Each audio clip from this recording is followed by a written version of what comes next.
In 1971, Timothy Leary had an epiphany during a tarot reading that utilized a set of cards designed by Crowley.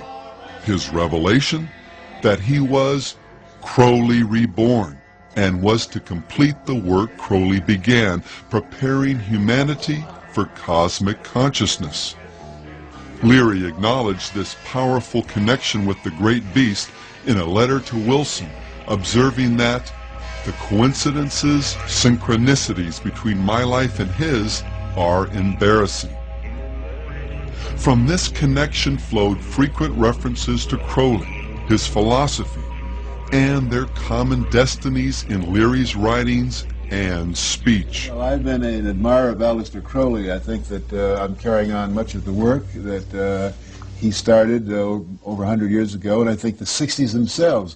You know, Crowley said he was in favor of finding your own self and do what thou wilt shall be the whole of the law under love. It was a very powerful statement. I'm sorry he isn't around now to appreciate the glories that he started.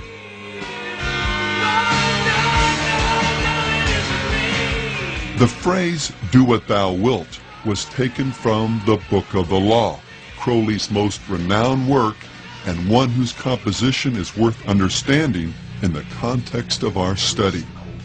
While visiting Egypt in 1904, Crowley's first wife, Rose, began going into spontaneous trances, muttering things like, "They are waiting for you," and "He who was waiting was Horus." Intrigued, Crowley and Rose went to visit the Cairo Museum. From a distance she spied a glass case and exclaimed, "There he is." Upon inspection, the case did contain an image of Horus painted on a wooden stele, but what particularly stunned Crowley was its exhibit number, 666, his number, the number of the beast. Convinced now that something supernatural was happening, Crowley went back to his hotel and performed a ritual, summoning this higher power. Over 3 successive days, beginning on April 8th, the book was channeled through Crowley while in a trance. And the content of this revelation? "I am the snake that giveth knowledge," the Spirit said. "To worship me take wine and strange drugs, whereof I will tell my prophet." Falling on precisely the wrong side of the Bible's account concerning the fall of man and Satan's role, this snake spirit begins the revelation by telling man that he is a god, that reality is essentially an illusion, sin a myth, and that ethically there's no greater commandment than the law of Thelema, Greek for will, as famously stated in the 40th verse of chapter 1. Do what thou wilt shall be the whole of the law. We do what we want to do when we want to do it.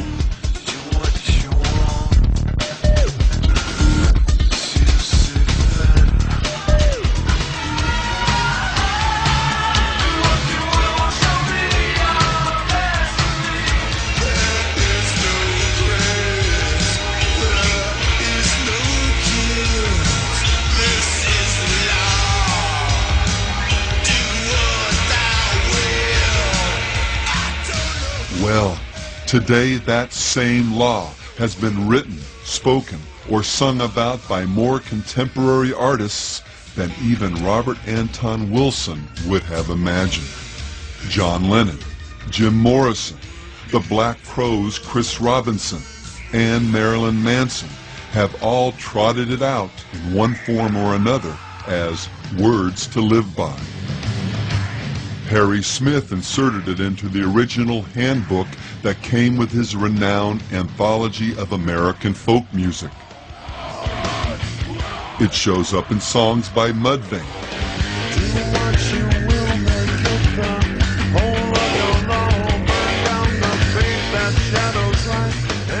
David Bowie, The Only Ones, The Electric Hellfire Club, Alphaville, Throbbing Gristle, Numb, Ancient Ceremony, Eddie and the Hot Rods, Death SS, Theater of Tragedy, Cult Disciples, Therion, Psychic TV, Celtic Frost, Bruce Dickinson, Moonspell, Graham Bond, Sepultura, Edge of Sanity, The Lords of the New Church, and Marilyn Manson, among others.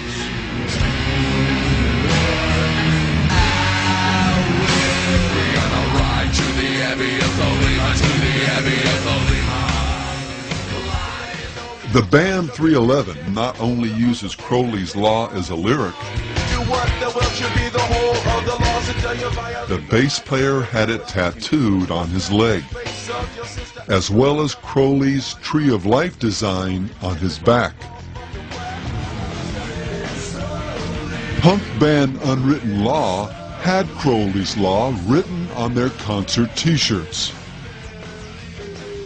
I'm closer to the golden dawn, immersed in Crowley's uniform of imagery. Among rock artists who have studied and embraced aspects of Crowley's magical system, Daryl Hall, Sting, Coil, and Killing Joke, among many others, could relate at some point in their careers to Bowie's comment, "My overriding interest was in Kabbalah and Crowleyism, the whole dark and rather fearsome netherworld of the wrong side of the brain." Director Donald Cammell, the man behind the underground film Performance, used to enjoy telling friends that, as a child, he would sometimes be bounced on the knee of the wickedest man in the world.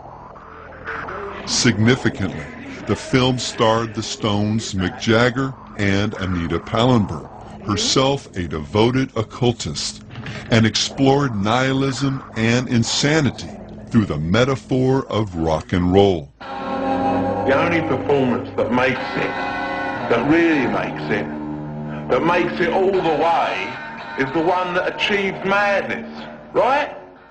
Cammell also played the role of Osiris in Lucifer Rising, the film by another Crowley devotee, Kenneth Anger. Anger directed and produced a number of occult films that utilized the talents of rockers Marian Faithfull, Mick Jagger, Jimmy Page, and Bobby Beausoleil, another Crowleyite who was later convicted of murder in relation to the Manson cult. And Led Zeppelin's Jimmy Page's fascination with the great beast is so notorious, it rates its own link on a website dedicated to Crowleyana. From studying magic as an adolescent, purchasing Crowley's old house, buying an occult bookstore and naming it after a periodical Crowley published, inscribing Do What Thou Wilt onto the runoff vinyl for the first pressing of Led Zeppelin III, even acting out rituals on stage that look an awful lot like those described by the Beast in his, quote, instructions to his magical order. Page meant it when he said, "I've employed his system in my own day-to-day life." While few artists have shown the same level of dedication to Crowley's life and philosophy as Page, or the members of Coil, or any number of satanic metal bands, there's one sense in which Crowley's legacy has become central to the spirit of most of rock and roll.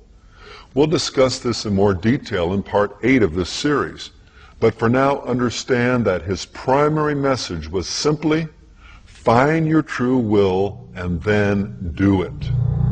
Thou hast no right but to do thy will. Do that, and no other shall say nay. Every man and every woman is a star. Which, when you boil it down, really means there is no God but man. This is not to say literally that there's no God. Satan knows there is, as do all men, if but just deep in their hearts. The crux of Crowley's demonic creed was just that each individual has no higher authority than their own will, that we are free to live life as we please. And this was the lie that the serpent hissed in the garden, and the deception that has become the siren chorus that floats through the world of popular music. Look into your heart, my friend. That will be the